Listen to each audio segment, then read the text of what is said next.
morning po sa lahat. Yan. Malamig ang panahon, no? Dapat, long weekend pala, no? Malamang yung iba nasa, nasa beach na. Nung Biyernes. Ngayon pa lang, siguro ng Biyernes, no? Andun na sila. Yan. Sabi nga dito, sinabi ko dito sa, nakasulat dito. Yan. Meron akong tatanong, isa lang. Kung pipiliin kayo, saan nyo gustong pumunta ngayon? Ngayong bakasyon. Ngayong napakahaba ng bakasyon. Opo.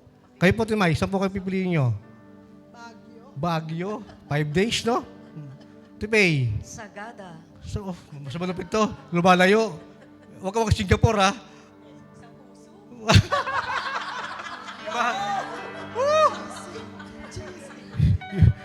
Ibang klase. Marami sa atin talagang iniisip kung saan pupunta ngayong long weekend. Maraming pupuntahan, marami. Nakaschedule lang nga yan eh. 1 week before, nakaschedule lang kung saan pupunta. Pero sabi doon sa... Wait po. Yan, maliit lang po eh. Sa awit, 84:10.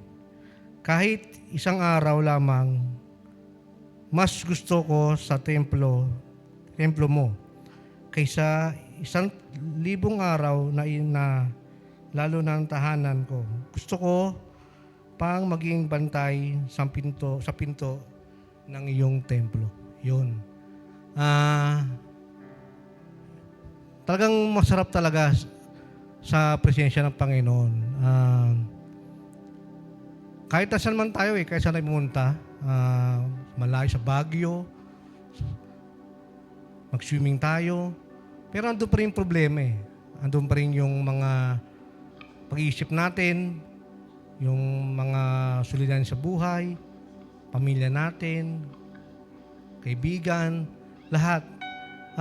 Pero sabi sa nagsulat nito, na nanaisin niya na dito sa templo ng ating Panginoon upang maranasan niya yung makasama niya ang Panginoon.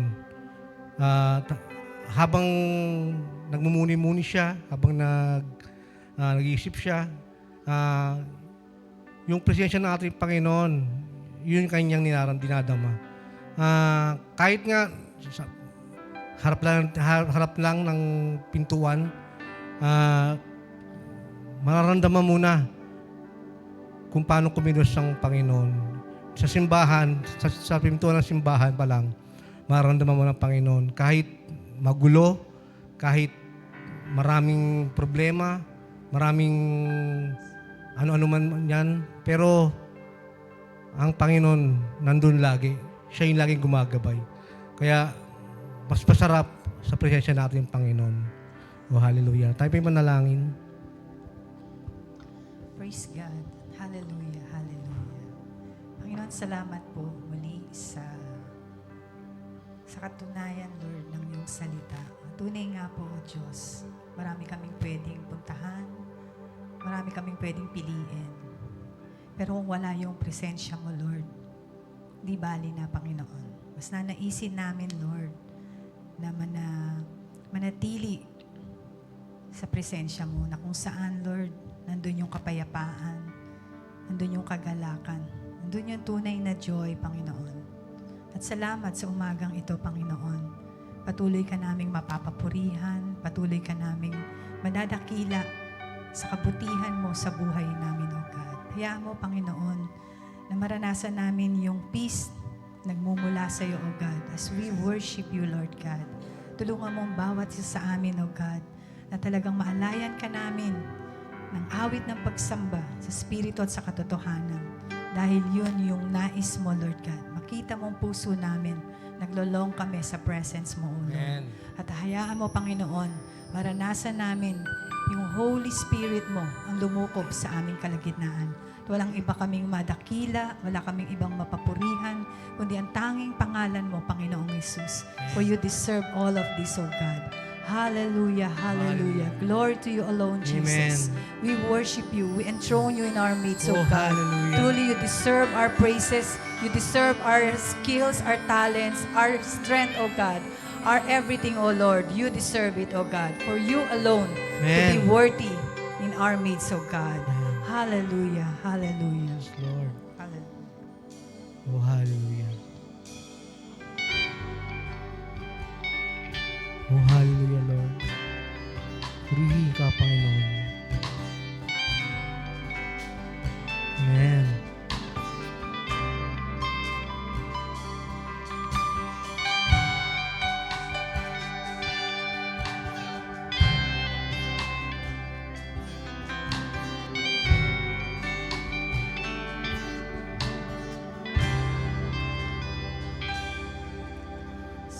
Sa buhay ko'y wala na hanapin pa, kundi ang manatili sa piling mo tuwina. Kay rami ng sinubukan, kay rami ng natikman, ngunit walang katulad ang iyong pagmamahal. Walang maitatago, lahat ihahayag. Sa piling mo'y malaya, tumawa't umiyak. Mga bigong pangarap na sa puso'y sumugat, bibigyan mo ito ng lunas, babaguhin ang lakas. Sa piling mo'y may buhay, sa piling mo'y may sigla. Ang puso ko'y lumalakas kapag kapiling ka. Diyos, ako'y iyong, ang puso ko'y baguhin mo, pagkat ako'y uhaw sa piling mo.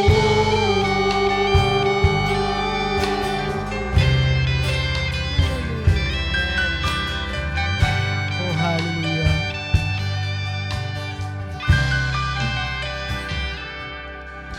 Sa buhay ko'y wala na hahanapin pa, kundi ang manatili sa piling mo tuwina. Kay rami ng sinubukan, kay rami ng natikman, ngunit walang katulad ang iyong pagmamahal. O minsan pa sa buhay ko'y, sa buhay ko'y wala na hahanapin pa. Oh, hallelujah. Kundi ang manatili sa piling mo tuwina. Kay rami ng sinubukan, kay rami ng natikman, ngunit walang katulad ang iyong pagmamahal. Sa piling mo'y may buhay, sa piling mo'y may sigla. Ang puso ko'y lumalakas kapag kapiling ka. Diyos, ako'y iyong, ang puso ko'y baguhin mo, pagkat ako'y uhaw sa piling mo. O sa piling mo, Panginoon. Sa piling mo'y may buhay, sa piling mo'y may sigla. Ang puso ko'y lumalakas kapag kapiling ka. Diyos, ako'y iyong, ang puso ko'y baguhin mo, pagkat ako'y uhaw sa piling mo. O sa piling mo, Panginoon. Sa piling mo'y sigla. Ang puso ko'y lumalak. Hallelujah! Kapag kapiling ka, Diyos ako'y iyo. Ang puso ko'y baguhin mo, pagkat ako'y luhaw sa piling mo. Sa piling mo'y may buhay, sa piling mo'y may sigla. Ang puso ko'y lumalakas kapag kapiling ka. Sa piling mo! Sa piling mo'y may buhay, sa piling mo'y may sigla. Ang puso ko'y lumalakas kapag minsan pa sa piling mo, Panginoon. Sa piling mo'y may buhay, sa piling mo'y may sigla. Ang puso ko'y lumalakas kapag kapiling mo. Diyos, ako'y iyo. Diyos, ako'y iyo. Ang puso ko'y baguhin mo, pagkat ako'y uhaw sa piling mo. Sa piling mo, Panginoon. Sa piling mo'y may buhay, sa piling mo'y may sigla. Ang puso ko'y lumalakas kapag kapiling ka. Diyos, ako'y iyo. Ang puso ko'y baguhin mo, pagkat ako'y uhaw sa piling mo. Oh Diyos, ako'y iyo. Diyos, ako'y iyo. Ang puso ko'y baguhin mo, pagkat ako'y uhaw sa piling mo. Diyos, ako'y iyo. Diyos, ako'y iyo. Ang puso ko'y baguhin mo, pagkat ako'y uhaw sa piling mo. Pagkat ako'y uhaw sa piling mo. Pagkat ako'y uhaw sa piling mo. Sa piling mo,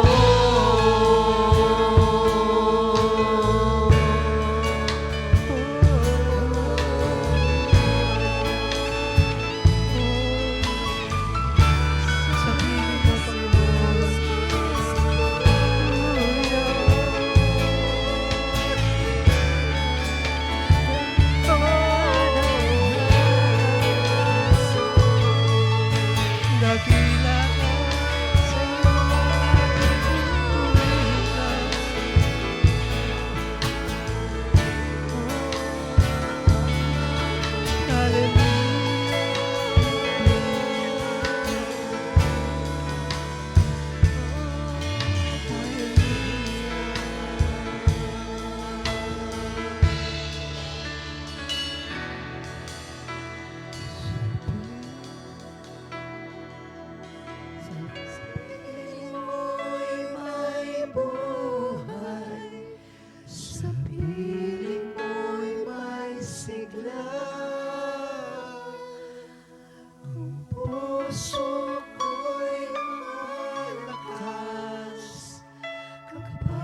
kapiling ka. Diyos, ako'y iyo.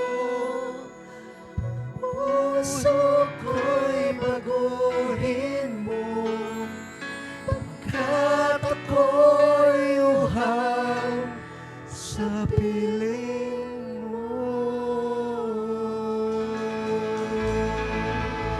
Oh, hallelujah! Amen! Sabi kami sa iyong presensya, Panginoon. Oh, hallelujah! Huwiin ka, dakilain ka, Panginoon. Amen! Oh, hallelujah! Kami nananabik sa iyong presensya. Oh, hallelujah! Woo! Amen! Sa presensya ng Diyos, may kagalakan at may kalayaan. Amen!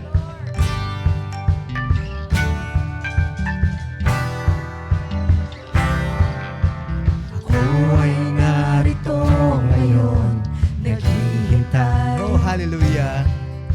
Inaasam-asam presensya mo'y muling maranasan.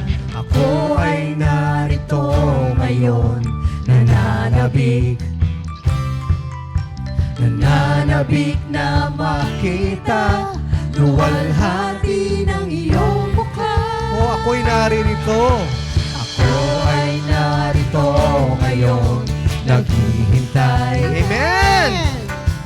Inaasam-asam presensya mo'y muling Maranasan. Ako ay narito ngayon, nananabik na makita luwalhati ng iyong mukha. Sumasayaw na nga, sa galak tumatawa, nananabik na makita muli mong pagbisita. Panginoong Jesus, malayang malaya ka, baguhin mo ang buhay ko, ito'y iyong. Amen! Hallelujah! Ito ngayon, naghihintay. Inaasam-asam presensya mo'y muling maranasan. Ako ay narito ngayon, nananabik na makita Minsan pa! luwalhati ng iyong mukha. Ako'y narito. Ako ay narito ngayon, naghihintay. Inaasam-asam presensya mo'y muling maranasan. Ako ay narito ngayon, Nananabik na ba kayo? nananabik na makita luwalhati ng iyong mukha. Oh, hallelujah! Sumasayaw ka nga, sa galak tumatawa, nananabik na makita muli mong pagbisita. Oh, Panginoong Jesus! Panginoong Jesus, malayang malaya ka, baguhin mo ang buhay ko, ito'y iyong. Sumasayaw na nga! Sumasayaw na nga, sa galak tumatawa, nananabik na makita muli mong pagbisita. Panginoong Jesus, malayang malaya ka, baguhin mo ang buhay ko, ito'y iyong. Amen! Oh, hallelujah! Takila ka, Panginoon! Hallelujah!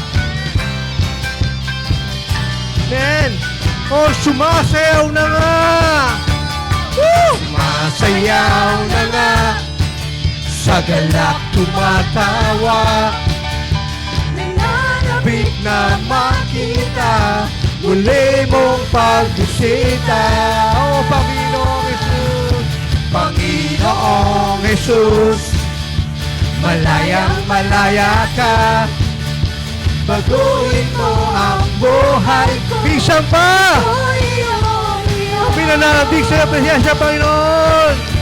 Sumasayaw na nga, sa galak tumatawa, nananabik na makita muli mong pagbisita. Panginoong Jesus, malayang malaya ka, baguhin mo ang buhay ko, ito'y iyong.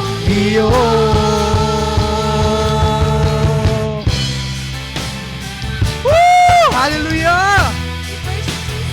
Woo! Amen! Ang puso ko'y nananabik. Puso ko'y nananabik sa banal mong pag-ibig. Yakap mong walang maliw, nadarama bawat saglit. Hindi mapapantayan ang wagas mong pag-ibig, kahit sino pa man. Jesus, ikaw lamang. Hallelujah! Amen! Dakila ka, Panginoon, dito sa puso namin. Dakila ka, Panginoon, dito sa puso ko. Hindi ka nagbabago, ikaw ay totoo. Sa bawat tawag ko, tinutugon mo ako.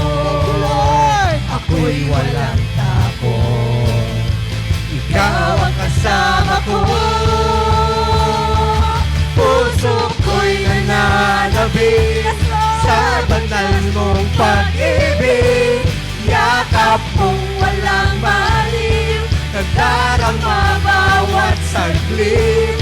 Hindi mapapantayan ang wagas mong pag-ibig ng kahit sino pa man. Jesus, ikaw lamang. Amen! Oh, sa kapangyarihan mong taglay.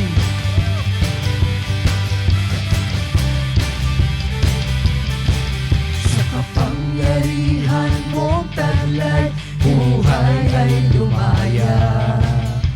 Kagalingan ay nakamtan, buhay ay sumikat. Oh, hallelujah!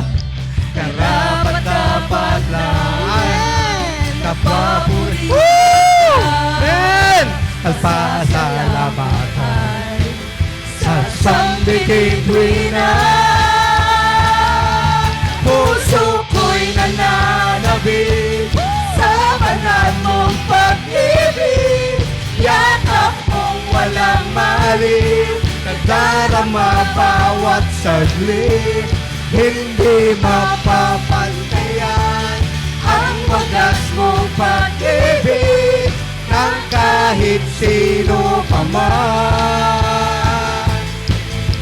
Jesus, ikaw lamang. Puso ko'y nananabik sa banal mong pag-ibig. Yakap mong walang maliw, nadarama bawat saglit. Oh, hallelujah! Hindi mapapantayan ang wagas mong pag-ibig ng kahit sino pa man. Jesus, ikaw lamang.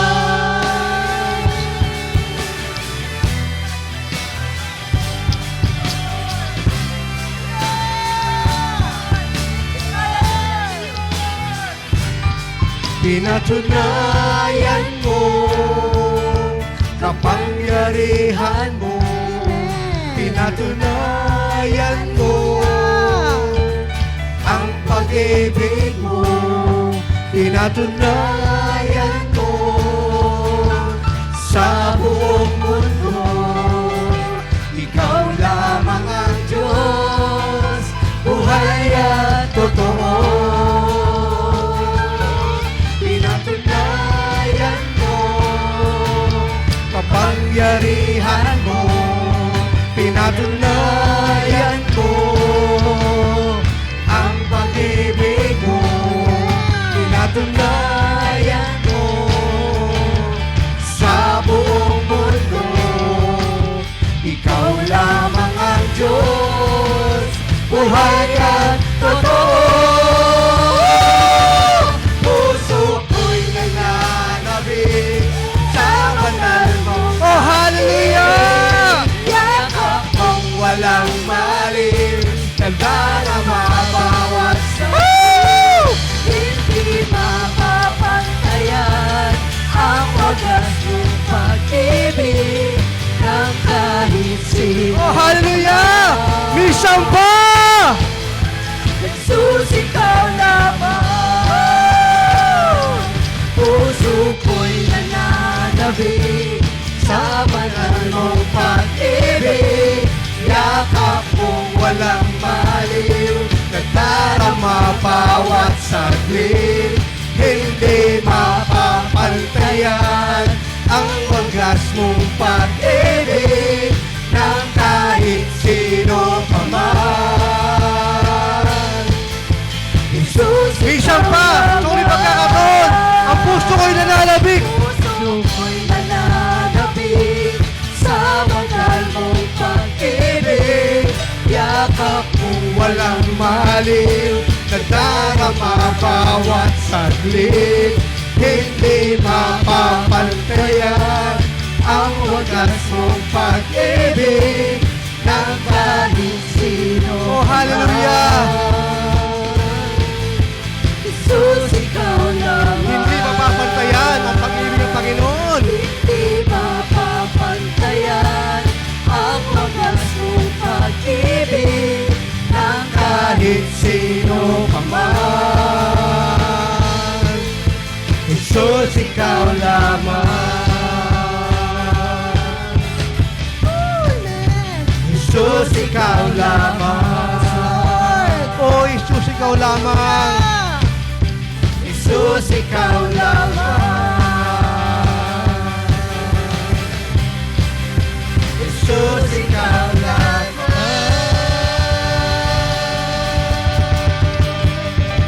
Amen! Oh, hallelujah! Oh, hallelujah! Oh, dakila ka, Panginoon! Dakila ka, Panginoon. Amen. Lahat ng kadakilaan, lahat ng kapurihan ay bibigyan namin sa aming Panginoon Diyos. Oh, hallelujah. Amen. Amen.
Good morning po sa ating lahat. Bless po ba tayo sa ating praise and worship? Amen. Dumako na po tayo sa ating tithes and offering. So, sa napanood po nating video, we are reminded po kung gaano kaimportante ang pagbibigay natin at ang pagta-tithes natin. Kapag po tayo nagbibigay ng ating ikapu, pinapakita po natin na we entrust everything sa ating Panginoon. At ina-acknowledge po natin na lahat ng meron tayo, lahat ng resources, finances po natin ay nanggaling lamang sa Panginoon. Amen po ba? Amen. And pag pinor out po ng Panginoon yung blessing niya sa atin, hindi lang po tayo nabibless, maging yung iba po nabibless din po ng Panginoon through us. And sa araw po na ito, ibigay po natin yung ating best offering, ating the best na tithes para sa ating Panginoon. At mag-pray po tayo. Panginoon, we praise you, we glorify you, O Lord, sa umagang ito. Salamat, Lord, dahil ikaw yung Diyos na tapat, ikaw yung Diyos na dakila, ikaw yung Diyos na aming masasandalan, Panginoon. Salamat, Lord, dahil sa umagang ito nakapagpuri kami sa iyo, na-entrust namin sa iyo lahat, Panginoon. Lahat ng meron kami, Lord, lahat ng blessing, Lord, meron kami ay nanggagaling sa iyo. I-bless mo po lahat ng magbibigay sa umagang ito, Panginoon. I-bless mo po yung mga taong gagamitin mo na mag-pour out yung blessing mo, Panginoon, hindi lang sa amin, pero para din po sa ibang tao, Panginoon. At kung ano man po yung maibigay namin, Panginoon, ikaw lang po yung maidakila namin, ikaw lang po yung maitaas namin, Panginoon.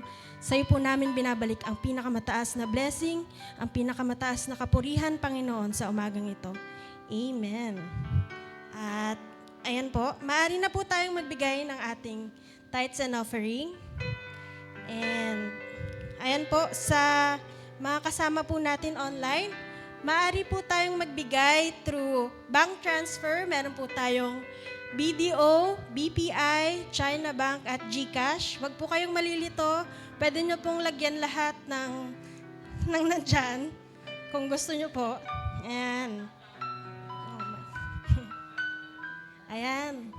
Para naman po sa other announcement, sa birthday po, happy birthday kay Sister Carmela Prias sa August 26. Ayan. Kay Brother Desi Atienza sa August 29. Ayan.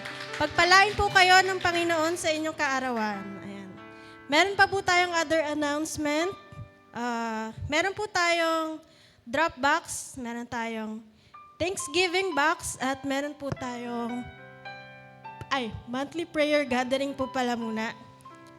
Gaganapin po ito sa September 14, 2024, tuwing 8 a.m. po yan. At inaanyayahan ko po lahat, ina-encourage ko po kayo na dumalo po sa gawain na ito ng ating church. At meron po tayong Thanksgiving box at yung prayer box po natin. If meron po tayong gustong ipag-pray, prayer request, meron po tayong mga answered prayer, pwede po natin ilagay yan. Dahil we celebrate with you pag meron po kayong mga answered prayer at may gusto po kayo ipagpasalamat sa ating Panginoon. At ayan po, yun lamang po, ihanda na po natin ang ating mga sarili, ang ating mga puso na makinig sa salita ng Panginoon. At pinapakilala ko na po ang ating pastor, Pastor Alex De Castro.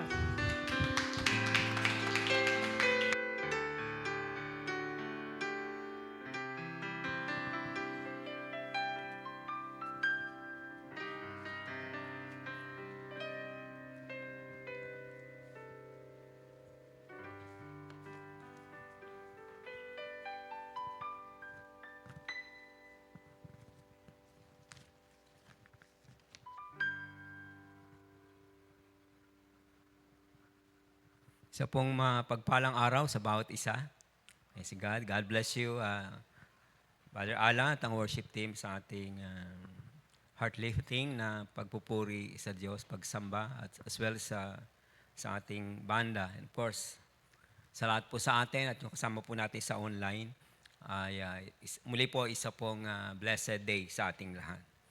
Praise God. At bago po natin marinig ang salita ng Diyos, mga kapatid, tingnan po muna natin ito. Alam ko po, medyo sariwa pa sa atin itong pangyayaring ito.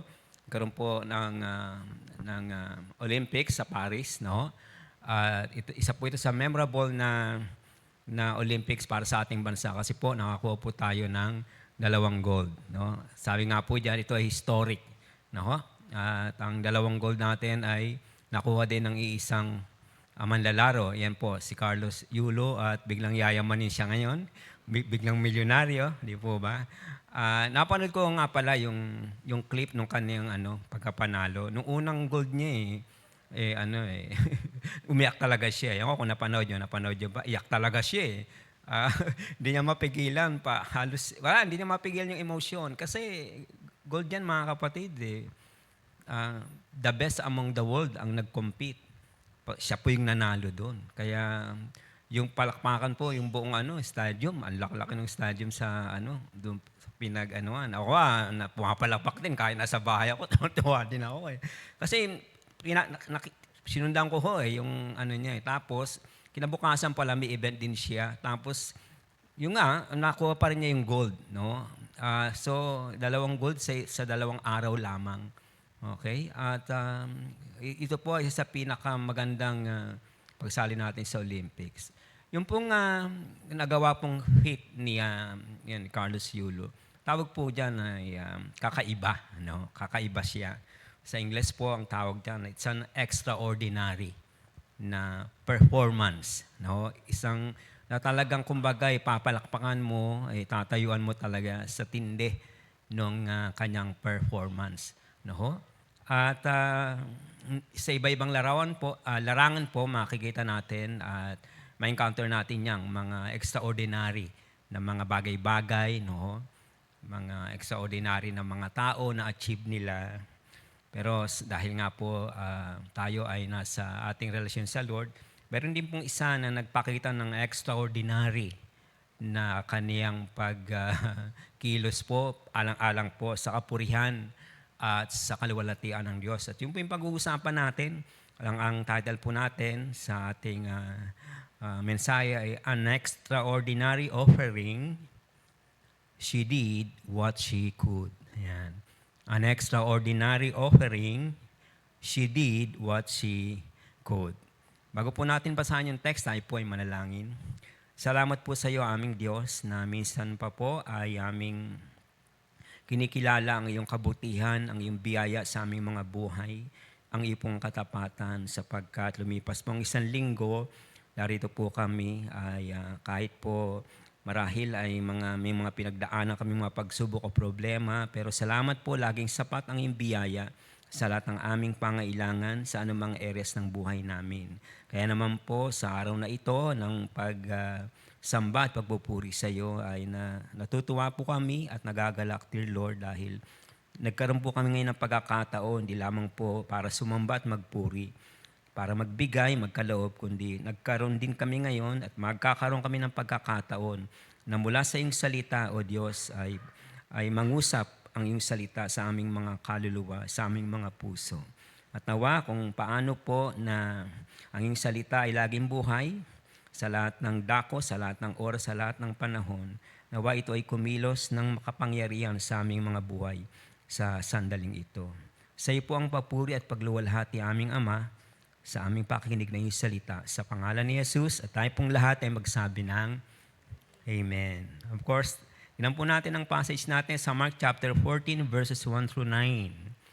Now the Passover and the festival of unleavened bread were only 2 days away. And the chief priests and the teachers of the law were scheming to arrest Jesus secretly and kill him. To secretly and kill him. But not during the festival, they said, or the people may riot. While he was in Bethany, reclining at the table in the home of Simon the leper, a woman came in with an alabaster jar of very expensive perfume made of pure nard. She broke the jar and poured the perfume on his head. Some of those present were saying indignantly to one another, "Why this waste of perfume?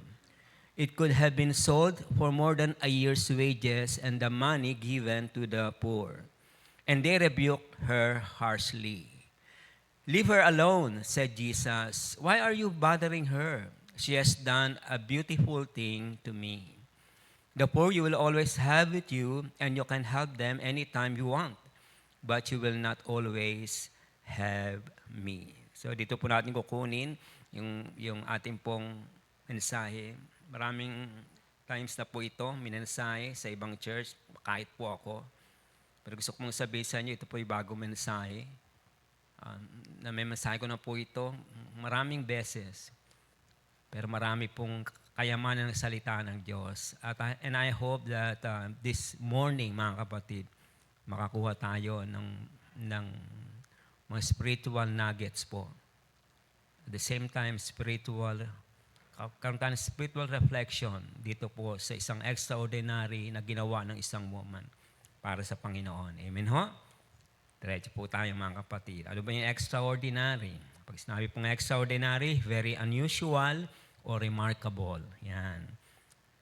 Sabi rin ng Merriam-Webster, going beyond what is usual, regular, or customary. And then, dictionary.com, sabi, exceptional in character, amount, extent, degree, noteworthy, remarkable. Hindi na po ba natin? So, sa Tagalog po ay ang malapit na salin ay kakaiba or kamangha-mangha. No? Pambihira. Ayan. Amen ho? Pambihira. Okay. No? At yun po yung, bakit ba naging extraordinary itong ginawa ng woman, yung pag-offer po niya sa Diyos? Well, tignan po natin, unang-una. She did what she could with what she has. Ginawa niyang isang bagay sa kung ano mayroon siya. No? She did what she could with what she has. Ang sabi po sa verse 3, while he was in Bethany, reclining at the table in the home of Simon the leper, si Jesus po yun, yung nakarecline, no? A woman came with an alabaster jar of very expensive perfume made of pure nard. Okay ho? So, tignan po natin ito mga kapatid. Una po, the gesture of offering came out of a relationship. Ngayon po, para maintindihan po natin sino ba itong woman na ito. So, kailangan po tignan natin yung synoptic gospel. No? Yung isang account. Sabi po sa John chapter 12, para makita po natin, no? Ang sabi po sa verse 1, 6 days before the Passover, Jesus came to Bethany where Lazarus lived, whom Jesus had raised from the dead. So ito na po, nag-name na, no? Si Marcos po, hindi siya nag-name, no? Ano lang, medyo general. Pero dito po, sa account ni John, makita po natin, ay nag-mention na siya, no? Tapos po, tuloy natin. Ang sabi diyan, here a dinner was given in Jesus' honor, no? Isang piging. Hindi naman banquet talaga eh. Isang dinner lang, no? Isang dinner na kung saan ang imbitado po yung mga disciples at sigurong mga kakilala ni Simon the leper. Tapos po, Martha served while Lazarus was among those reclining at the table with him. Okay, stop muna ako, no? Tignan niyo po, no? So ito po yan, no? Si Simon, the leper, bakit po siya leper? Pastor, may leper pa ba siya nun? Wala na po. Malamang po gumaling siya. Hindi po sinabi ng salita ng Diyos, si Jesus pa nagpagaling sa kanya or for some miraculous event ay nangyari, kaya po siya gumaling. Pero talaga pong magaling na po siya rito. Kaya lang, kumapit na po sa kanya yung title na leper kasi po siguro talagang yung pagka-leprous niya dati ay matindi, no? Ngayon, itong si Simon the leper, assuming na si Jesus po ang nagpagaling sa kanya, which we are not sure, no? Siguro, parang natuwa siya, nagbigay po siya ng isang dinner in honor po ni Jesus. Ngayon po sa Bethany ginawa. Yung Bethany po, yung bayan ng magkakapatid. Okay ho? Naintindihan po natin. So malamang magkakapitbahay, magkakilala, kaya inimbitahan ni Simon the leper yung magkakapatid. At palay ko, magaling na cook si Martha. Kasi po, siya yung nagluto eh. Di po ba? Akala lang natin si Martha ay pambahay lang. Hindi pala. Pwede din siyang pang buffet, di ba? Pwede din po siyang imbitahan, no? So magaling talaga siya. Kaya siguro, nung unang encounter nila kay Jesus, papakitaan ko si Jesus kung ano yung luto kong masarap. Okay ho? Ngayon, makita po natin dito, mga kapatid, na nandun yung mga alagad, no? Of course, hindi minention yung isa-isa. Pero ang isang prominent doon si Judas Iscariot. Later on, ang minention. No? Tuloy natin yung narrative. Then Mary took about a pint of pure nard, an expensive perfume. She poured it on Jesus' feet and wiped his feet with her hair. magkaiba po yung sa Luke. Yung sa Luke, ibang babae yon. Yung sa Luke, maliwanag na a sinful woman. Okay ho? Sa Luke. Pero po yung account sa Mark chapter 14, sa Matthew chapter 26, at ito pong sa John chapter 12, nagre-refer po ito kay Mary. Okay ho? So iba-iba lang po yung perspective ng mga writer, kaya iba-iba yung emphasis nila. Kaya nga po si John, talagang minention niya yung mga pangalan. Anyway, sabi po natin, nakafocus po tayo kay Mary. This gesture of offering came out of a relationship. No? Family friend po ni Jesus itong magkakapatid. Pero close talaga. Close talaga. Chapter 11, alam natin ang nangyari. Namatay po si Lazarus, literally. No? Hindi natin alam kung nagkasakit marahil siya. At siya po ay binuhay ng Panginoon. Sabi ka ng Lord, I am the resurrection and the life. He who believes in me will not perish, will not die. Even though he dies, I will raise him up. No, kaya lalo pong yung mga event na ito ay lalong nagpaging close dito sa magkakapatid kay Jesus, lalo na po kay Mary. No, kayo. Ngayon, mga kapatid, tingnan po natin yung narrative, no? Dahil ito po ay dinner, so ito po ay may prior notice. Hindi naman sinabi agad ni Simon Leper, kayo magkakapatid, inimbitahan ko kayo mag-dinner. At ikaw, Martha, ang magluto. Hindi po ganun yun. Malamang siguro, sabihin na natin, 2 or 3 days before, nagpaabiso si Simon the Leper.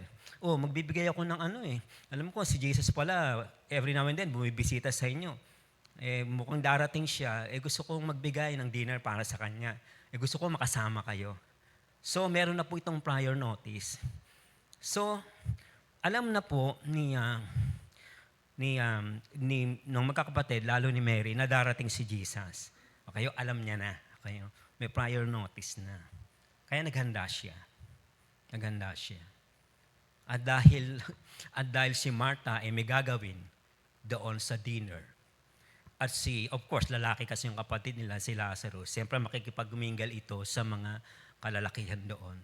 So meron din siyang gagawin. Ano na po yung ginawa niya? Ano yung pinaghandaan niyang gagawin? Bibigyan niya ng honor si Jesus.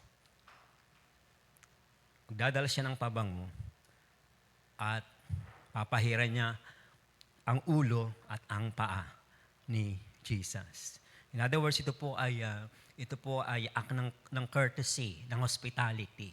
Pag ganyan po ang ginagawa sa mga bisita, tinuturing po itong very honorable guest. No?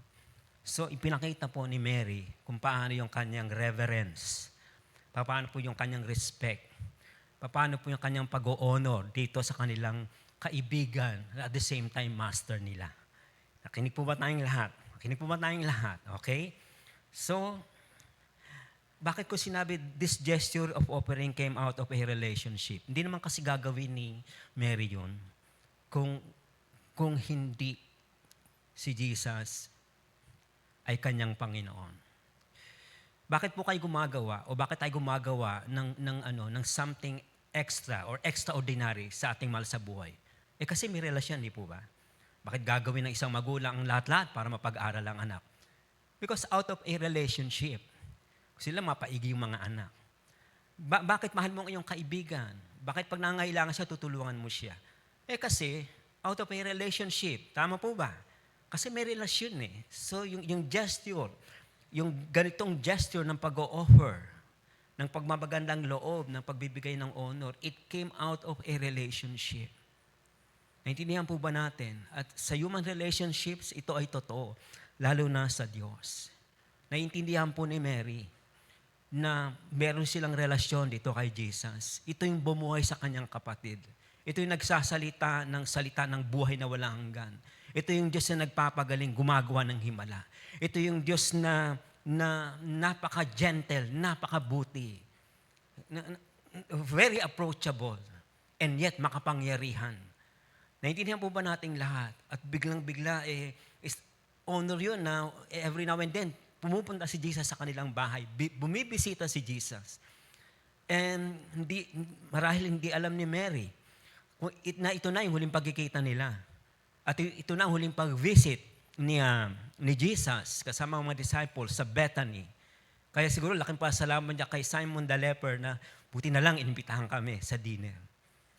At doon niya nagawa for the last time yung pwede niyang gawin ng pag-express ng pagmamahal, pag-express ng devotion, pag-express ng offering para sa kaniyang master. Naintindihan po ba natin? Same with us. Dapat si Mary din tayo. May relasyon po tayo sa Diyos. Amen? And we are under obligation or by our yung ating voluntary na pagpapasya. Kailangan po i-honor natin ang Panginoon. Kailangan po ibigay natin sa Kanya. Yung dapat ibigay natin sa Kanya. Naintindihan po ba natin? Why? Kasi may relasyon tayo sa Diyos. Mga anak tayo ng Panginoon. And a while ago, ginawa natin yan. At least sa time ng ating praise and worship, nag-offer tayo sa Diyos. Pinuri natin siya, sinamba natin siya, inawitan natin siya, inadore natin siya. Why? Kasi it's out of a relationship. Amen po? It's out of a relationship. Yun ang pundasyon. Bakit naging malapit itong magkakapatid tayo sa Panginoon? Kasi may relasyon nga. At hindi mahirap pakisamahan si Jesus. Lagi siyang approachable. Lagi siyang pwedeng hingahan. Handa siyang makinig. Laging bukas ang puso ni Jesus sa mga kapatid. And so with us, approachable ang ating Diyos. Sensitive siya sa lahat ng ating kailangan. Sa mga pinagdadaanan natin. Sa mga problema natin. Or even sa mga time na tayo ay magandang takbo ng buhay natin. It's because merong Diyos na nagmamalasakit at nagpapala sa atin. And ito'y possible dahil sa isang relationship. Kaya salamat at may relasyon tayo sa Panginoon. At ang isang bagay na kailangang mangyari, lagi tayong may gesture of offering. Hindi ko lang sinasabing offering ng pera. Anything, any gesture na pwede natin gawin sa Lord, gawin natin. Amen po ba? Okay ho, next. Alam niyo po, bakit sa magkakapatid outstanding, but parang kakaiba? Palay ko agree kayo sa akin, bakit kakaiba yung relasyon niya? Tatlo naman silang may relasyon kay Jesus, yung magkakapatid. At mahal talaga sila ni Jesus. Kaya nga kahit patay na nga si Lazarus, binuhay siya ng Panginoon. Amen? Pero agree kayo sa akin, iba yung level ng attachment ni Mary dito kay Jesus. Pastor, bakit kaya? O di hayaan natin ang Bible lang sumagot. Sa 3 beses na minention si Mary of Bethany sa Bible, ang environment o ang position o ang context, iisa lang. Sa Luke chapter 10 verse 39, okay, para madali na tayo, no? Di bumisita si Jesus, di po ba? Nataranta na yung cook, si Martha. Prepare siya. Okay, pinakamagandang siguro, hindi, adobo sana sabihin ko, hindi pala pwede, hindi pala nakain ng pork ang mga Hudyo. Ano kaya? Ano kaya? Vegan kaya si Jesus? Ano raw? Kaldereta, ayan, kambing, pwede, di ba? Okay? So, yun, taranta si Mary, ano kaya? Hindi si Jesus. Si Lazarus, kulang siya. Siyempre, lalaki din, di ba? Okay. Pero iba si Mary. Di ba sabi po ng text, and Mary sat at the feet of Jesus. Una yon. Pangalawa, John chapter 11 verse 32, namatay na si Lazaro. Ang unang sumalubong kay Jesus, si Martha. Ang pagsalubong po ni Martha, umiiyak siya, natarantas siya. Sabi niya, Jesus, kung dumating ka na kung napaaga ka lang, sana hindi na po namatay ang aking kapatid. Kita po natin yon. Sabi ni Jesus, huwag ka mag-alala, Martha. Merong purpose ang pangyayaring ito. If you believe, you will see the glory of God. Okay ho? Tapos, uwi si Martha. Nandito ang Panginoon, dito ang Master. Tumakbo rin po si Mary. Pero ang sabi po, sa John chapter 11 verse 32, eto po, And, and Mary, sabi niya, siya'y lumuhod sa feet ni Jesus at umiyak siya ng umiyak. Si Martha po hindi. Jesus, siguro, kung nandito ka lang, walang problema doon. Pero nung kay Mary, ang sabi po ng text, at siya ay lumuhod sa paanan ni Jesus, Lord, kung nandito ka lang, kung napaaga po kayo, hindi siya namatay ang kapatid ko. Unang encounter, Mary of Bethany was seen at the feet of Jesus. John chapter 11, Mary was seen at the feet of Jesus. Yung una, ang ganda. Luke chapter 10, very smooth. Kakain si Jesus. Kakaroon sila ng bonding time. Walang hassle, walang pressure, walang tension whatsoever. Doon sa pangalawa, matindi ang tension. Namatayan sila. Pero si Mary, nananatili sa feet, sa paanan ni Jesus. Pangatlo, nasaan si Mary sa text natin? Nandun siya sa feet ni Jesus. Pinubuhusan niya ng pabango. Tatlong magkakapatid na may relasyon sa Diyos, sa Panginoon. Tatlong magkakapatid na pare-pareho nila naranasan si Jesus. Pero ang impact kay Mary, kakaiba. Agree ba kayo? Pwede ba nating sabihin among the three, Mary was closest to Jesus? Amen ba tayo doon? Why? Kasi ito si Mary, alam niya kung saan siya lulugar pag nandiyan ang master niya. Tatahimik lang siya. Doon lang siya sa paanan ni Jesus. May problema man, may pagsubok man, hindi man niya maintindihan kung ano nangyayari. O nung sa panahon na malakas siya, sa panahon na merong joy sa kanyang labi, sa panahon na may peace sa kanyang puso, doon pa rin siya sa feet ni Jesus. Kaya po, nung dumating yung mga ganitong mga circumstances, mas may alam si Mary na mga revelation kaysa sa dalawang magkapatid.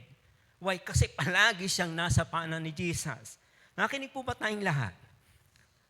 Again, bakit, Pastor, ganun? Nagsimula sa relasyon. Alam niyo po, tinetreasure ni Jesus ang relasyon natin sa Kanya. Pinapahalagahan niya maigi yun. He is always there. He is always present. He is always with us. Ang problema, wala lang tayo. Nakinig po ba tayong lahat? Palagi siya nandun. Available siya. Kaya lang, nadidistansyahan tayo ng pagsubok, ng problema, ng tension, o ng panlalamig, o everything. So palayo tayo ng palayo. Kaya, dito sa binasa nating text, ito pa rin si Mary, hindi siya nagbago.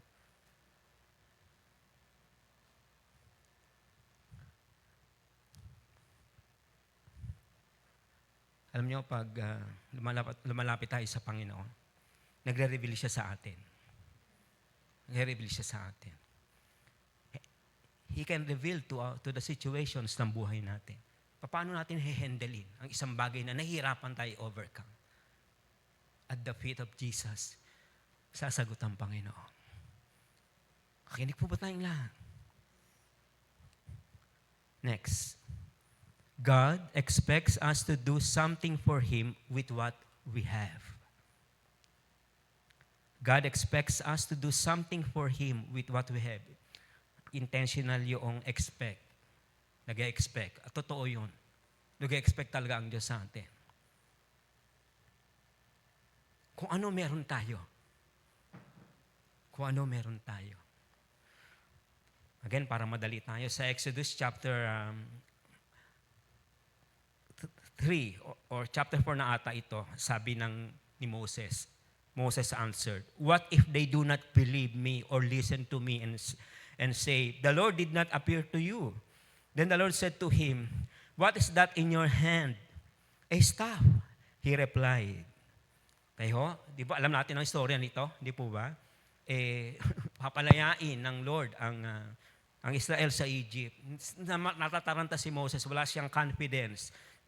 Parang hindi ka dapat siyang gamitin. Sabi niya, ano hiharap ko, Lord, sa Pharaoh? Napaka makapangyarihan yan.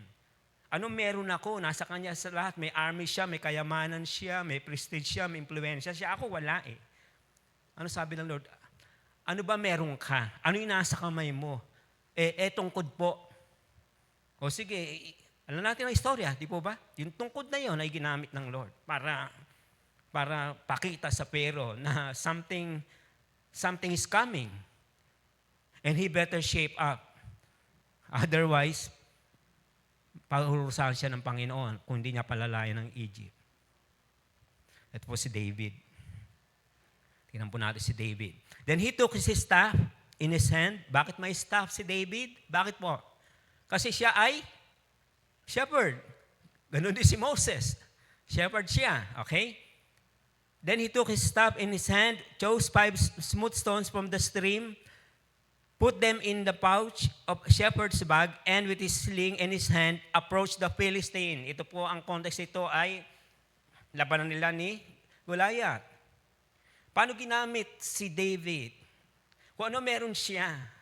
Pero sinabi niya kay Haring Saul, hindi ko na po kailangan yung armor ninyo. Hindi ko na kailangan yung spear niyo. Lalabanan ko siya sa pangalan ni Yahweh. Pero ano yung ginamit ni David? Yung pong kanyang sling. Kung ano meron siya, yun ang ginamit niya.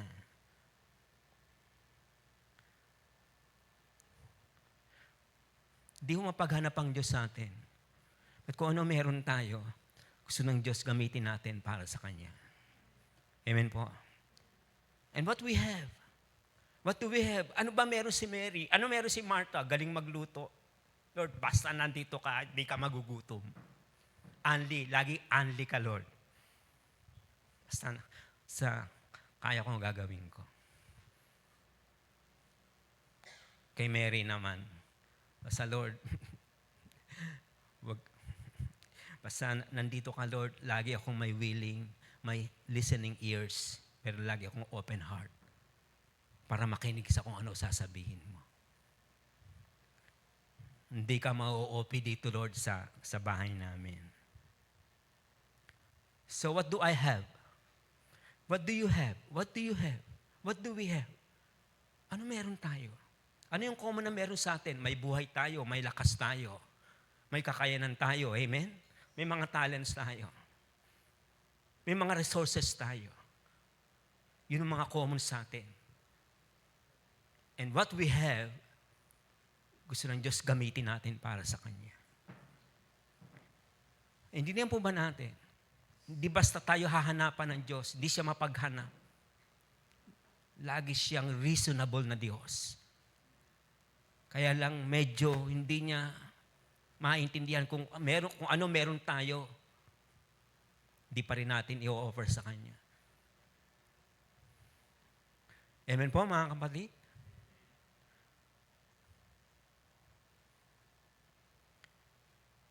Opportunity, buhay, abilities, energies, resources, lahat yan meron tayo. Kailangan po, i-offer natin yan sa Lord. Kaya she did what? Sabi natin, God expects us to do something for Him with what we have. Ito pa sumunod para kay Mary. She did what she could with what she has, and what? More. Ayun. Ito na po mga kapatid. Okay po sa Diyos kung ano yung meron tayo, di ba, i-offer natin sa Kanya. Kung napiplease talaga ang Diyos, gustong-gusto niya yon. But ang extraordinary kay Mary, eto po. She did what she could with what she has and more. Ano yung more? Ang sabi po sa text, a woman, of course si Mary yan of Bethany, a woman came with an alabaster jar of what? Sabihin natin. Pwede naman sabihin ng narrative, expensive perfume. Di ba? Gets na natin yon, mamahalin yon. Pero yung qualifier, na very expensive perfume, it tells something. It tells something. Anong klaseng pabango? Made of pure nard. Ang sabi diyan sa John chapter 12 verse 3, then Mary, kasi version niya ng Mark, then Mary took about a pint of pure nard, an expensive perfume. She poured it on Jesus' feet and wiped his feet with her hair. Pwede naman po mga kapatid. Di ba sabi natin, alam na ni Mary na may dinner. May abiso na ito kasi kailangan magluto si Martha. Amen po. So alam na ni Mary in advance. So naghanda na siya. I-anoint niya si Jesus. Pero pwede naman siyang pumili of lesser value. Amen po tayo doon. Pwede siyang pumili. In fact, kung mag-anoint lang talaga siya, ang gagamitin niya lang ay mga spices. No, yung mga pangkaraniwan lang talaga na kapag may rabay man siya o kapag sino man, yun po yung mga pangkaraniwan na langis lang. Yun lang po yun. Yun po ay sufficient na, good na yun sa mga guests. Pero para sa kanya, Jesus, his master, deserved more than yun lang. Kaya ang ginawa niya po, kinuha niya yung pinaka-expensive na meron silang magkakapatid. Yung pong pinor na yun po ay oil. Pero mamahaling oil po yun. Kaya nga, ang tawag po dyan ay spike nard na oil. Yun po ay wala sa Israel, mga kapatid. Tumutubo po ang bulaklak noon sa Himalayas mountain ranges. Kung nasaan po, ano yung pinakamataas na bundok? Mount Everest. Yung pong Himalayas ranges na yun po, na doon po tumutubo yung mga bulaklak na kung saan doon lang makukuha yung spike nard. Kaya po yun ay dinadala pa sa Israel para bilhin. So napakamahal nun. Kaya kung paano nagkaroon si Mary ng ganon, hindi natin alam. Siguro nag-ipon siya. Pero yun po ginagamit nila sa kanilang sarili. Pag may special occasion, pwede nilang gamitin yon. Pero mukhang hindi pa nagagamit to. Mukhang hindi pa. Siguro ang ginagamit nila iba. Hindi pa nagagamit to.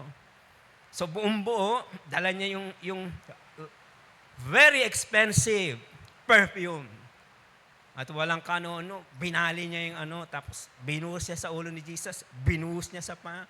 Pagbuhos po sa ulo, ibig sabihin nun, anointing yun sa mga king.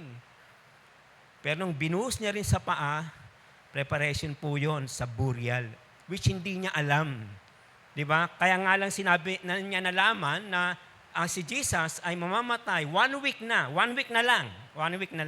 Eh sinabi ni Jesus, huwag niyo sawayin si Mary kasi piniprepare niya ako sa aking burial, kaya inanoint niya aking paa. Siguro nagulat si Mary. Nagulat siguro siya.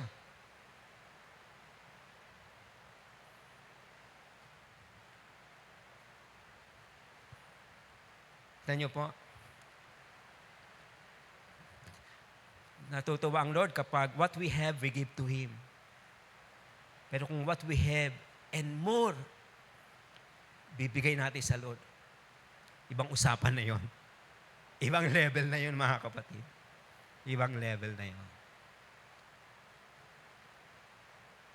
Kaya kung minsan naagaw ng time natin, kaya hindi natin na-pursue ang isang achievement sa buhay na pabayaan na natin. Marahil yung promotion natin na-delay kasi inuna natin ng Panginoon. Okay lang yun, mga kapatid. Kasi exercise natin yung hindi lang kung ano yung meron tayo, but more than that, kaya natin ibigay sa Panginoon. Makinig po ba tayong lahat, mga kapatid? Tingnan niyo po ito. It is extraordinary when our offering exceeds that of what is ordinary or normal. Agree ba kayo dyan? Kakaiba, pambihira, kapag ang ating pag-aalay, hindi lang pera yung pag-aalay ng lahat na pwede natin ialay, ay mahigitan pa sa kung ano yung ordinaryo lamang at normal lamang. At yun ang ginawa ni Mary of Bethany. It was an extraordinary kind of offering. Why? Because it exceeded what is ordinary and normal. hinigitan niya.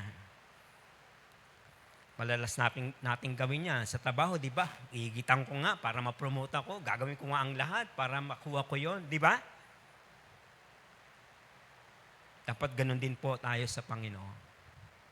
Gusto natin hindi lang yung ordinary, yung normal. Gusto natin mahigitan kung ano yung pwede nating ibigay sa Panginoon. Luke 18:28, sinabi ni Pedro, paano naman kami? Iniwan namin ang lahat, hindi konti, hindi ang iilan. Nandun ang more. Hindi lang, ang tinawag lang naman si Peter, di po ba? Pero nung tinawag si Peter, ang implication nun, ang dami niyang iiwan. Kaya ang sabi niya, iniwan namin ang lahat, which is true. Sasabi lamang po natin, extraordinary din yung ginawa ni Peter.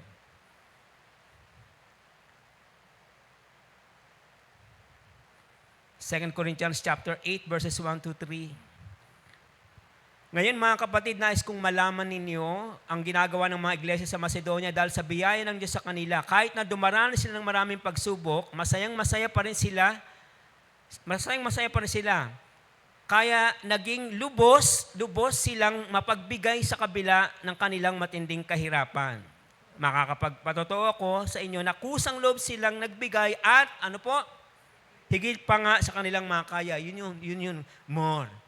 Meron ng have, si Mary, pero and more. Ang mga taga-Macedonia, yung kanilang have, di ba? Yung meron sila, konti nga lang yun eh.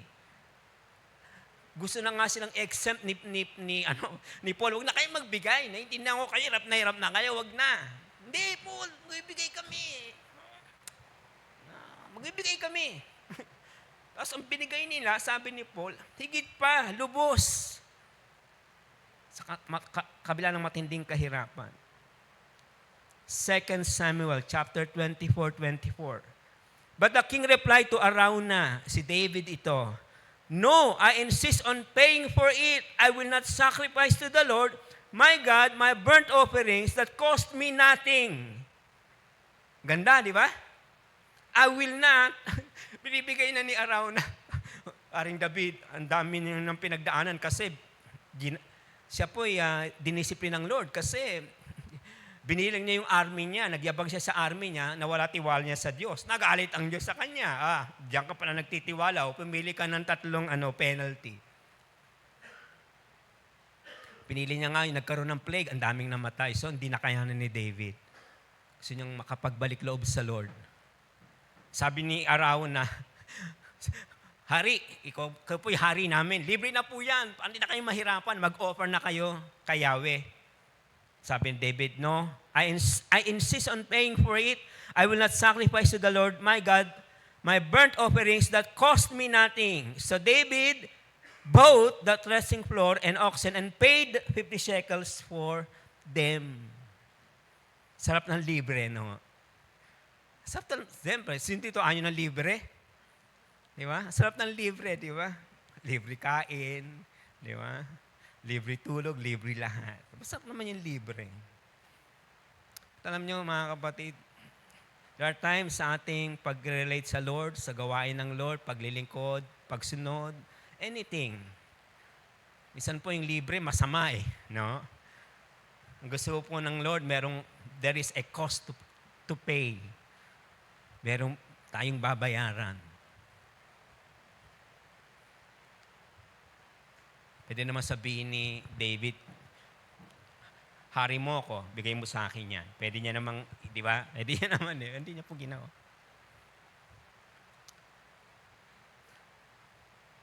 Kaya ako po kausap si Anne-Marie kanina. Huwag namang niyang ikalaki ng kanyang ulo. Alam po natin, nagba-Bible school na siya, di po ba? Sinabi ko sa kanya, Antimano, hindi mo kailangan mag-resign. Kasi naman ngayon, kahit nga sa mga mega churches, sa Victory, sa hindi naman nag-resign yung mga pastor. May mga trabaho pa nga din sila. And yet, binibigyan sila ng pastorate. Ibig sabihin ng pagpapastoran. Nalaman ko, nag-resign din. So, ayong beses ko siya kinausap. Sure ka ba sa calling mo? Pero ako, nakikita ko yung calling mo. Nakikita ng mga church leaders ang calling mo. Opo, pastor.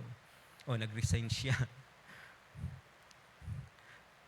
Sabi ko, ano bang mga pangarap mo? Ang dami niya. Ang dami niyang pangarap. Gusto niya raw maging mag-cook. Yun daw magiging business sila ni Donald. Ngayon, di na. Marami siyang gustong ma-achieve. Pero, hindi na yung mangyayari. Sabi ko sa kanya, hindi na mangyayari yan, kasi may pinili ka. It costs her something. Will you agree? It costs her something. Hindi ko siya tinataas. Pumasok lang ito dahil sa mensahe. Pero kayo din naman lahat naman kayo, in one degree or another, nag-sacrifice po tayo sa Panginoon. Amen, no? Ito lang sinasabi natin. Ulitin ko yon, mga kapatid. Ano yon? It is extraordinary when our offering exceeds that of what is ordinary or normal.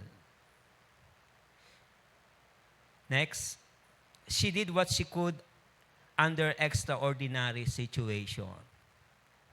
Ginawa niya ang kanyang magagawa sa isang kakaiba na sitwasyon. Ano yung kakaiba? Tingnan niyo po verse 1. Now the Passover and the festival of unleavened bread were only 2 days away, and the chief priests and the teachers of the law were scheming to arrest Jesus and kill him. O yun po yung environment. Makikipag-dinner ka ba sa isang master na pinagtatangkaan ng arestuin at patayin? At alam po ni Mary yun. Alam nila, magkakapatid, na mainit na ang religious leaders at maging ang Roman Empire kay Jesus. Sa verses 4 and 5, some of those present were saying indignantly to one another, "Why this waste of perfume? It could have been sold for more than a year's wages." Tignan niyo po, kahit yung mga critics niya, alam nila gaano kamahal yun Tingnan ko po sa Google kanina. Ang pinakamahal na pabango na po pwede na $200,000. Pinakamahal na pabango na bili ko, 6,000 lang. Meron pa lang ganung mga pabango.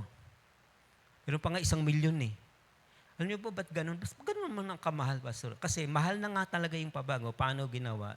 Yung pong lalagyan, dahil mamahalin siya, yung lalagyan magaganda rin. May ginto, may mga diamonds. Sinasabi po ng mga gumagawa, ng mga, yung mga alam niyo na, yung buwaga ng magagandang mga pabango. Sinasabi nila, yung magagandang pabango, nilalagay siya sa mamahaling sisidlan. So, ang di lang nagpapamahal yung pabango, mahal na yung pabango, tapos yung lalagyan, mahal din. Kaya sabi nila, sayang lang yan. Pero para kay Mary, hindi po yun sayang. Yun po ay isang meaningful na pag-aalay sa Panginoon. Kaya nag-trending siya. Kung sa social media, nag-trending si Mary. Mary, di ba? Mary, binuhusan ng pabango si Jesus, kamahal-mahal ng pabango, nasayang lang. Sagutan naman yung mga Pharisees, yung mga, nga, ngayon Mary yan, walang may hirap. No? Trending yun, no? Hindi mo ba? Mga comments, nag-trending nga. Anong hashtag dito, Dale? Ito kayo maganda. Di ba? Ang dami nagalit sa kanya. Opportunities or circumstances are not always ideal when we respond to or do something for God. Yun ang naintindihan ni Mary sa palagi siyang nasa paanan ni Jesus. Hindi palagi na maganda yung opportunity or circumstances na kung saan pwede siyang gumawa para kay Jesus. Alam niya, may time na may tension, may pressure, may pagsubok, may problema, minsan mahirap gumawa para kay Jesus. Alam niya yon. Pero kaya niyang gawin yon kasi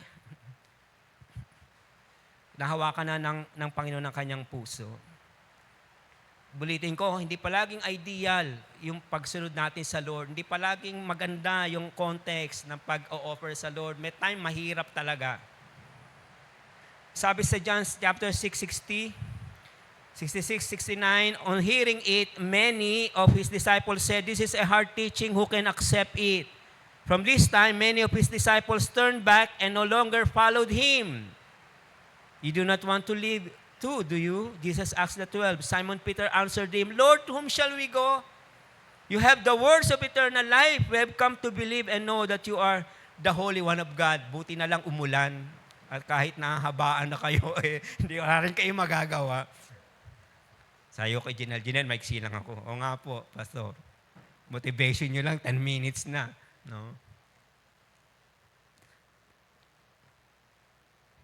Tignan nyo po ito. Oh.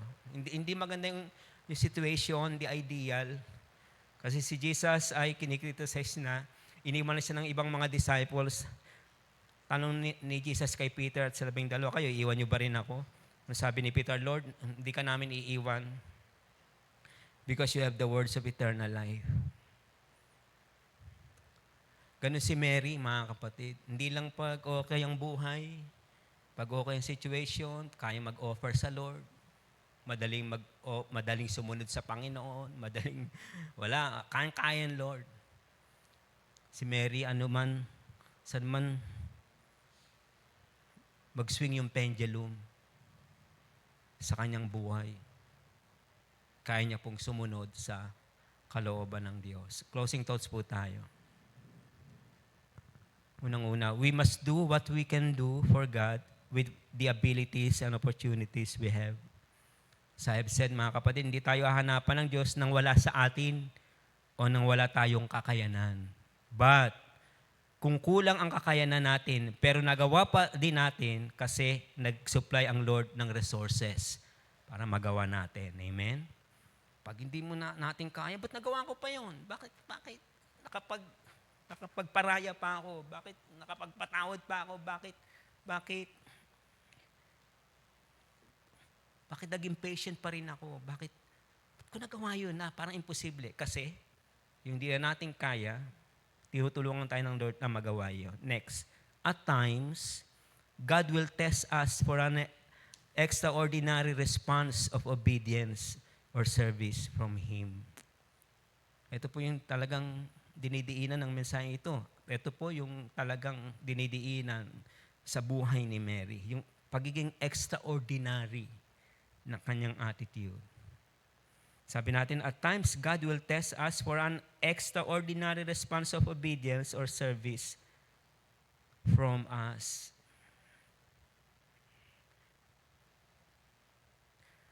Bawat isa po sa atin, every now and then, dumarating po tayo sa mga challenges sa buhay, sa relasyon natin sa Diyos, sa pananampalataya natin sa Panginoon. Relationships, pagsubok, problema, patong-patong, halo-halo. Pag dumarating po sa atin yan, nandun po tayo sa extraordinary circumstances ng buhay natin, which is not easy to handle. Hindi po yung madaling i-handle. Kaya po sa kahulihan, ang natirang mga alagad ng Lord, lalabing isa eh. Nag-alisa na yung lahat kasi hindi nila ma-handle. Yung mga extraordinary circumstances na kailangan ng resolve. Kailangan yung firmness para masunod pa rin ang kalooban ng Diyos kahit na mahirap, kahit na masakit, kahit na kailangan magsakripisyo ka. Marahil po sa araw na ito, meron tayong mga hinaharap na mga extraordinary situation na nahihirapan tayong i-handle, nahihirapan tayong i-overcome. Isipin po natin, marahil dinala tayo dyan ng Diyos para i-test tayo. Para katulad ni Mary, kung di natin kaya, let's spend time sa paanan ni Jesus. At hayaan natin siya yung kumilos at ma-overcome natin at makarespond tayo sa extraordinary circumstances na pilit gustong gumiba at magpahina sa pananampalataya natin sa Panginoon. Nakinig po ba tayong lahat? Kaya kay Mary, kahit na naririnig niya yung tuligsa sa kanya, yung backlash nung ginagawa niya, naririnig niya, nandun siya. Itong Mary na ito, insensitive ito, walang sa mahihirap. Narinig niya po yun, hindi siya natinag. Alam niya ang kanyang ginagawa. Hindi man mag-approve ang mundo, hindi man sumang-ayon yung mga kaibigan niya doon. Pero kung ito ay pleasing sa Lord, gagawin niya. At alam niya, pleasing sa Lord yun. Ginawa niya pa rin. Nakinig po ba tayong lahat, mga kapatid?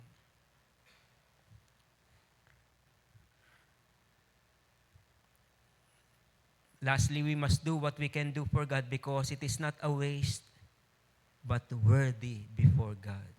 Sabi po sa verse 4, why this waste of perfume? Wala namang natutuwa eh. Hindi naman natutuwa ang diablo, ang sanlibutan, pag tayo po ay lumalapit sa Lord. Amen? Hindi natutuwa ang diablo, hindi natutuwa ang sanlibutan kapag binibigay natin ang lahat para sa Diyos. Hindi natutuwa. Pero ang sabi po sa verse 6, she has done a beautiful thing for me. Amen po. Yun po yung contrast. Yung narrative, yun po yung contrast. It's a waste. Isa, no? Nahirapan tayo. Parang, ang tagal. Lord, mahal naman kita, Panginoon. Eh. Gusto ko sumunod sa iyong kalooban. Eh. Dahil ko nang minsan nasasabi natin yun. Then, darating ganitong situation, darating ganitong circumstance. Isipin natin, parang baliwala lang ata yung naging yung pag-o-offer ko sa Lord. Parang waste lang ata. Pero sabi ng Lord, she has done a beautiful thing for me. Wala po tayong ginagawa sa Diyos. Pag-o-offer, pagsasakripisyo, pagpaparaya, pagbibigay, paglalahat, alang-alang sa Kanya na waste. Palagi pong maganda sa paningin ng Panginoon. Maganda kahit na nasaktan si Mary sa mga naririnig niya. Pero what is more important, hindi yung opinion ng tao, kundi kung ano yung sinabi ng master niya. She has done a beautiful thing. Ang ganda ng ginawa ni Mary sa akin. At yun din po maririnig natin sa Panginoon. Hindi sa eternity, maririnig natin yan sa puso natin, sa mind natin. Anak, salamat, ginawa mo yan kahit alam ko hirap kang gawin yan. Pero maganda yan sa akin. Maganda yan sa akin. Alam ko umiyak ka, alam ko nasaktan ka, pero ginawa mo dahil sa akin, maganda yan para sa akin. At pag ganun nagagawa natin, tumitiklop po ang kaaway. Tumitiklop ang sanlibutan at nagre-rejoice ang kalangitan. She did what she could. Verse 9, lastly, truly I tell you, wherever the gospel is preached throughout the world, what she has done will also be told in memory of her. 2024. August, di ba? 20 what? 24, 25, 23, 23, ano? 25, yan. 2,000 years na. Sorry So, ang bingi mo, pastor. Sayo ng mga pastor. Ka ba, Alex? Bingi ka na, ano? Ano? Lagi akong ganun eh. Ano? Pinag-uusapan pa natin si Mary of Bethany. Why? Kasi meaningful sa Lord yung ginawa niya. Makakalimutan ng tao ang lahat marahil na ginawa natin sa Lord. Mga sakripisyo natin, pagpaparaya, alang sa Kanya. But God will never forget. God will never forget. Gusto niya po yung mga Mary ngayon. Palitan natin si Mary. Mylene of Perpetual. Ray of buhay na tubig ba? May buti, buhay pa yung tubig, Len of kalayaan, ba? Diba? June of Narahoms. Kasi Mary of Bethany. Hindi yun exclusive para kay Mary. Dondi of San Antonio. Diba?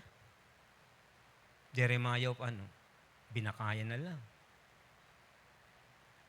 Jasmine of Wawa, binakayan. Diba, Wawa kayo?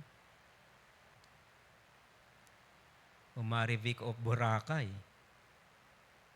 Donald of Dasmariñas. Mary of Bethany.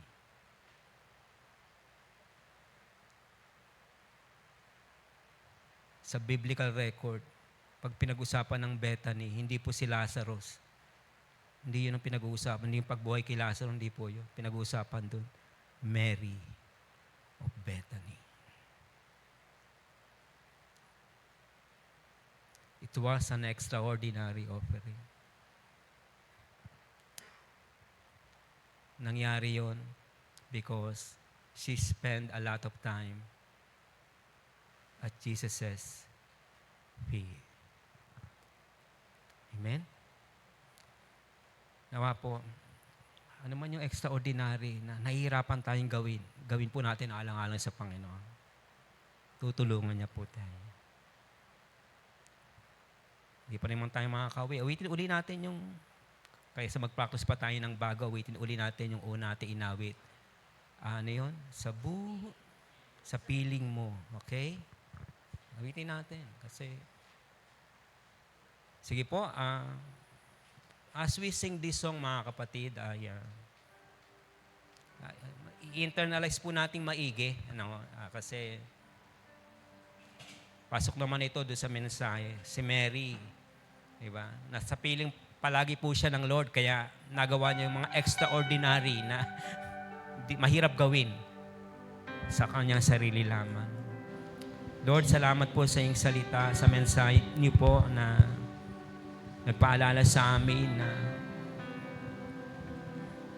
kapag binuksan namin ang aming puso namin sa iyo, Lord, ay yung mga bagay na mahirap gawin, magagawa namin. Yung mga sitwasyon na nahirapan kaming harapin, maharap namin. Yung mga bagay sa puso namin na nahirapan kaming isuko, maisusuko namin kasi katulad ni Mary, sa piling niyo, O Diyos, pwedeng mangyari ang lahat. Paano po nag-spend siya ng maraming time at your feet? Yun din po ang gusto namin mangyari, Lord. You speak to us in our hearts, in our mind, in our spirit. Sa gayon po, Lord, ay katulad ni Mary, yung mga extraordinary, kakaiba, kamanghamang, mahihirap, mga imposible, magawa namin para sa iyo at sa iyong kapurihan lamang. Hallelujah.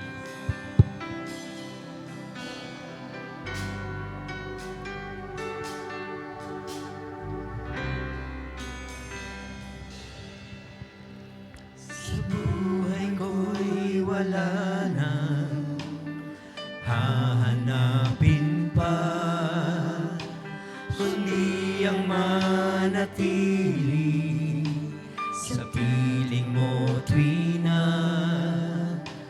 Kay rami ng sinubukan, kay rami ng natikman, ngunit walang katulad ang iyong. Minsan pa, sabihin natin sa Panginoon, hallelujah.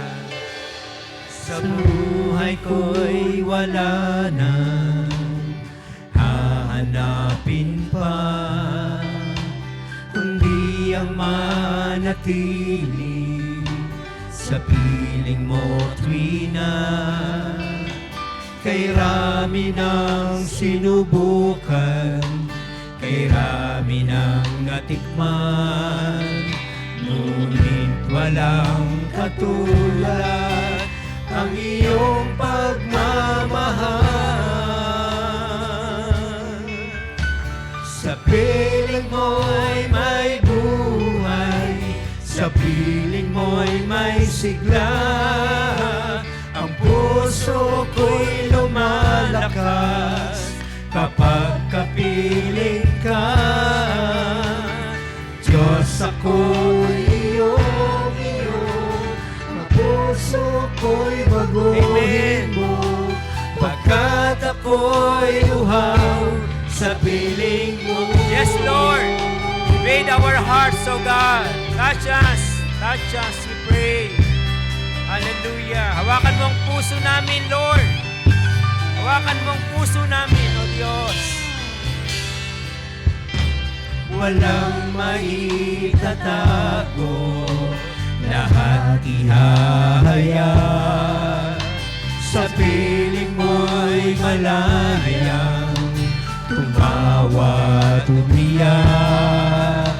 Mga bigong pangarap na sa puso'y sumukat, babaguhin ang lahat. Hallelujah. Sa piling mo'y may buhay, sa piling mo'y may sigla. Ang puso ko'y lumalakas kapag kapiling ka.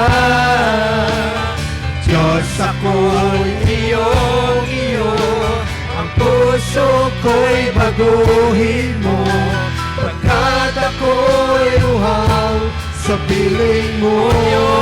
Buuin mo ang puso namin, Panginoon. Sa piling mo'y may buhay, Hallelujah. sa piling mo'y may sigla.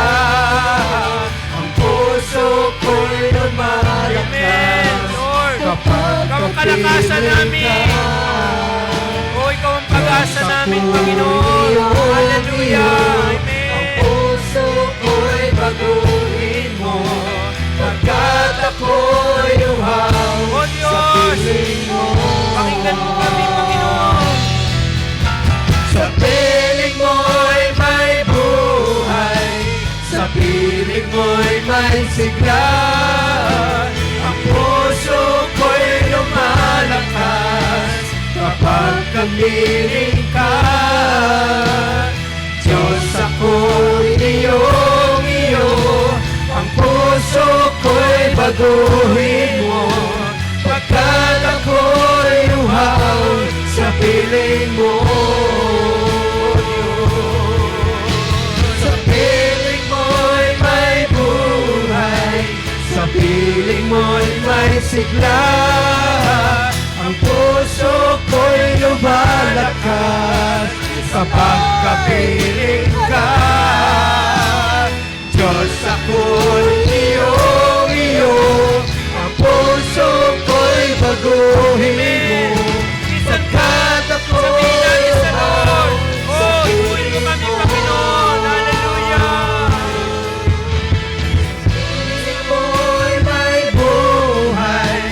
Sa piling mo'y may sigla. Ang puso ko'y lumalakas kapag Oh, hallelujah. kalakasan namin, O Diyos. Diyos, ako'y iyong iyo, ang puso ko'y baguhin mo, pagkat ako'y Diyos, ako'y iyong iyo. Hallelujah.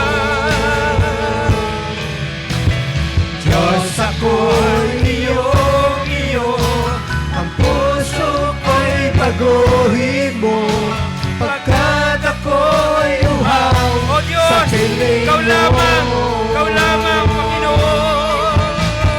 Diyos, ako'y iyong iyo, ang puso ko'y baguhin mo, pagkat ako'y uhaw sa piling mo. Pagkat ako'y uhaw sa piling mo. Pagkat ako'y uhaw sa piling mo.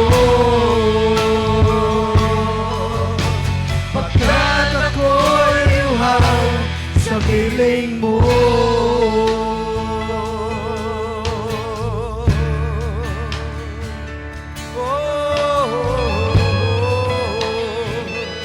Oh Dios, oh Dios, buuin mo ang puso namin. Oh Dios, ipuin mo kami. Ipuin mo kami. Oh, hallelujah. Oh, we open our hearts, Lord. We open our hearts to you. Oh, Holy Spirit. Not just we pray. Not just we pray, oh God. Hallelujah. Oh, Dios. Oh, Dios. Oh,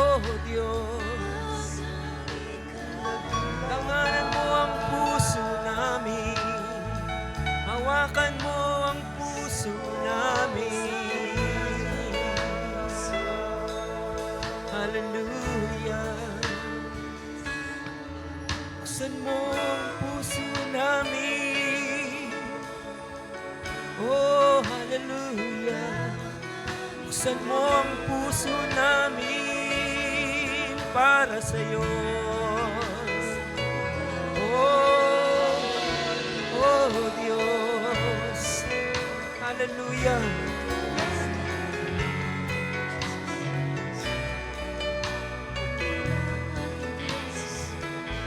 Sa piling mo,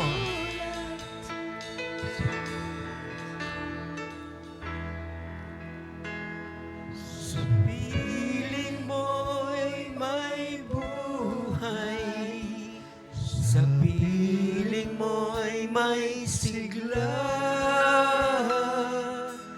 Ang puso ko'y lumalakas kapag kapiling ka.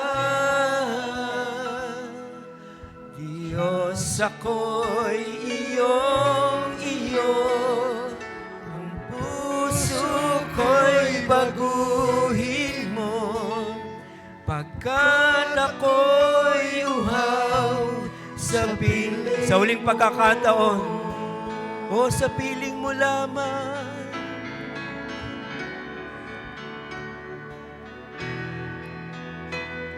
Sa piling mo'y may buhay, sa piling mo'y may sigla. Ang puso ko'y lumalakas kapag kapiling ka. Hallelujah. Diyos, ako'y iyong-iyo. Ko'y baguhin mo, pagkat ako'y uhaw sa piling mo. Diyos, ako'y iyong iyo, ang puso namin, ang lahat sa amin, o Diyos. Diyos, ako'y iyong iyo, ang puso ko'y baguhin mo, pagkat ako'y uhaw sa piling mo. Pagkat ako'y uhaw sa piling mo, Diyos. Pagkat ako'y uhaw sa piling mo.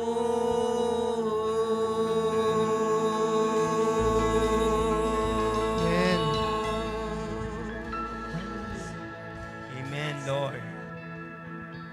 Hallelujah. Yes, Lord. Amen. Panginoon, salamat sa iyo sa iyong salita na aming narinig. Salamat po sa buhay ni Mary of Bethany.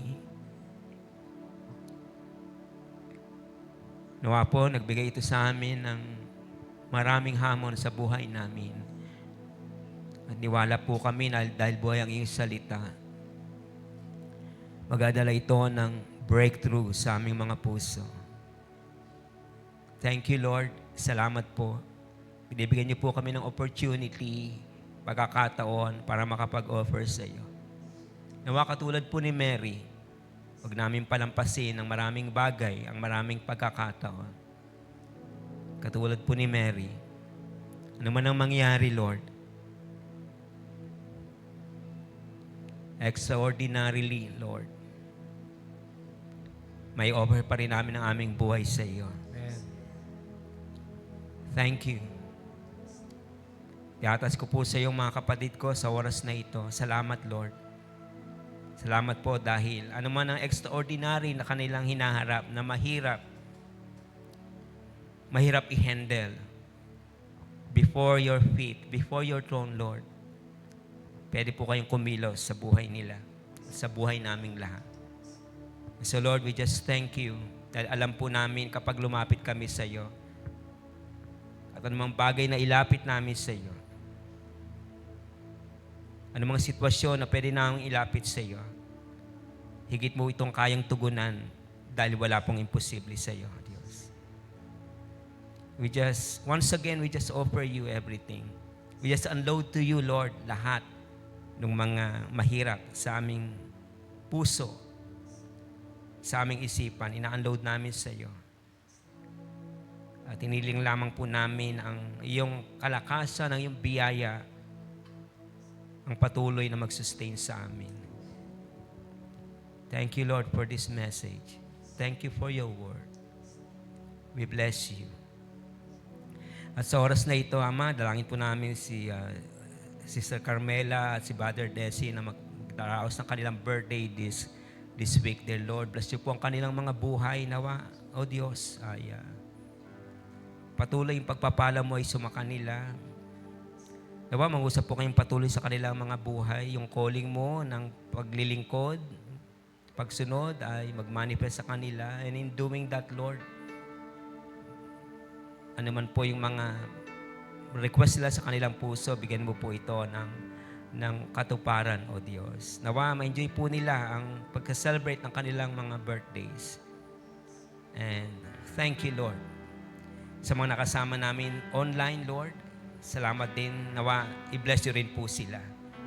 Sa oras na ito, O Diyos, sa aming pagko-close ng aming worship service, inagkakatiwala po namin sa iyong lahat.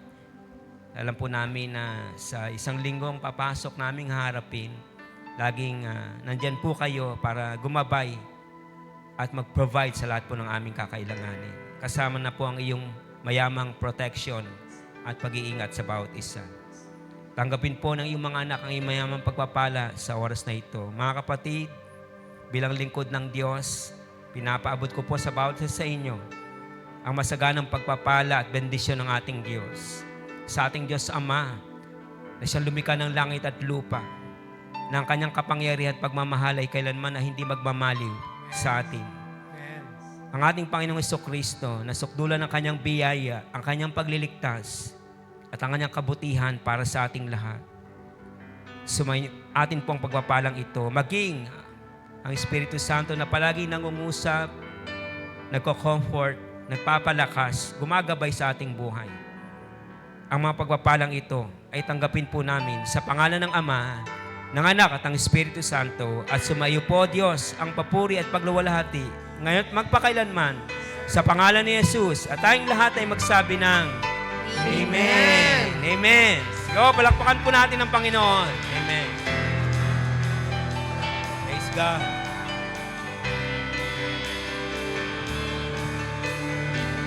Amen. Diba si Brother Alan? No, hindi po waste of time itong ginagawa natin. We offered the worship to our God. Amen. Oh, hallelujah. Puso ko'y nananabik. Puso ko'y nananabik sa banal mong pag-ibig. Yakap mo walang mali, nagdarama bawat saglit. Hindi mapapantayan ang wagas mong pag-ibig ng kahit sino pa man. Jesus, ikaw, umisan pa. Puso ko'y nananabik sa banal mong pag-ibig. Yakap mo walang mali, nadarama bawat saglit. Hindi nakapantayan ang wagas mong pag-ibig ng kahit sino pa man. Jesus, ikaw lang, hindi mapapantayan, hindi mapapantayan ang wagas mong pag-ibig ng kahit sino. God bless po sa lahat. Isang pa, hindi mapapantayan. Jesus, ikaw lamang. Hallelujah. Hindi mapapantayan ang wagas mong pag-ibig ng kahit sino pa man. Jesus, ikaw lamang. Jesus, ikaw lamang.